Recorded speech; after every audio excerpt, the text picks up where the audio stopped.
શ્રી ગુજરાતીમાં આપ સૌનું ખૂબ ખૂબ સ્વાગત છે। રાત્રે આ 4 જગ્યાએ ભૂલથી પણ ન જવું, કારણ જાણીને ચોંકી ઉઠશો। વિષ્ણુ પુરાણ હિન્દુ ધર્મનો એક મહત્વપૂર્ણ ગ્રંથ છે, જે જીવનના આદર્શો અને સાવચેતીઓનું વર્ણન કરે છે।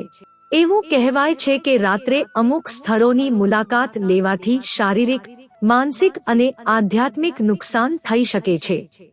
એક, રાત્રે નિર્જન સ્થળોએ જવાનું ટાળવું। તમે ઘણીવાર લોકોને કહેતા સાંભળ્યા હશે કે રાત્રે નિર્જન સ્થળોએ જવાનું ટાળવું જોઈએ।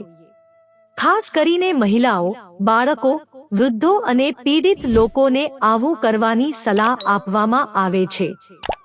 એવી માન્યતાઓ છે કે રાત્રે અમુક સ્થળોએ નકારાત્મક ઉર્જાનો પ્રભાવ વધે છે અને તે સ્થળોએ જવાથી વ્યક્તિને શારીરિક, માનસિક અને આધ્યાત્મિક નુકસાન થઈ શકે છે।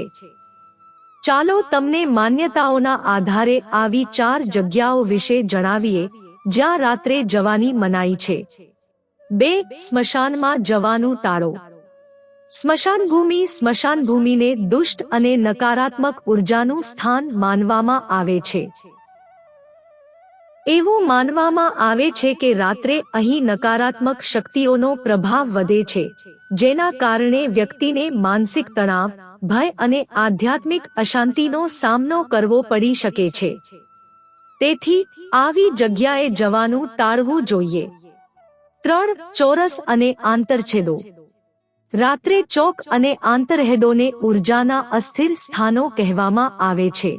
એવું કહેવાય છે કે રાત્રે આવા સ્થળોએ નકારાત્મક ઉર્જા રહે છે, જે પસાર થતા લોકોને મૂંઝવણમાં મૂકે છે। ઘણી લોક વાર્તાઓમાં પણ ક્રોસરોડ્સ પર રાત વિતાવવી અશુભ માનવામાં આવે છે। 4. અજ્ઞાત સ્થાન। નિર્જન કે અજાણ્યા સ્થળોએ જવાથી વ્યક્તિ એકલતા અને ભયનો અનુભવ કરે છે। રાત્રે આ સ્થળોને નકારાત્મક શક્તિઓનું નિવાસસ્થાન પણ માનવામાં આવે છે। આવા સ્થળોએ જવાથી અસુરક્ષા, ભય અને અકસ્માત થવાની સંભાવના રહે છે। એવું કહેવાય છે કે વૃદ્ધ લોકો, મહિલાઓ, બાળકો અથવા પીડિત લોકોએ રાત્રે આવી જગ્યાએ જવાનું સખત ટાળવું જોઈએ। 5. અન્યાયી લોકોનો સંગત। એવું કહેવાય છે કે અધર્મી વ્યક્તિ પાસે બેસવાથી પણ પાપ થાય છે। રાત્રે અધર્મી લોકોની સંગતથી વ્યક્તિના અંતરાત્મા અને નૈતિકતા પર વધુ અસર પડે છે। ખોટી સંગત ખોટા માર્ગ પર ચાલવાની વૃત્તિ તરફ દોરી જાય છે અને પાપી કાર્યોમાં સામેલ થવાનું જોખમ વધે છે। મિત્રો, જો તમને વિડિયો પસંદ આવ્યો હોય તો લાઈક કરો, શેર કરો અને અમારી ચેનલને સબસ્ક્રાઇબ કરશો, જેથી તમને આવા નવા વિડિયોની નોટિફિકેશન મળતી રહે અને તમારો જીવન સુખી અને સરળ બની જશે। વિડિયો જોવા બદલ તમારો ખૂબ ખૂબ આભાર।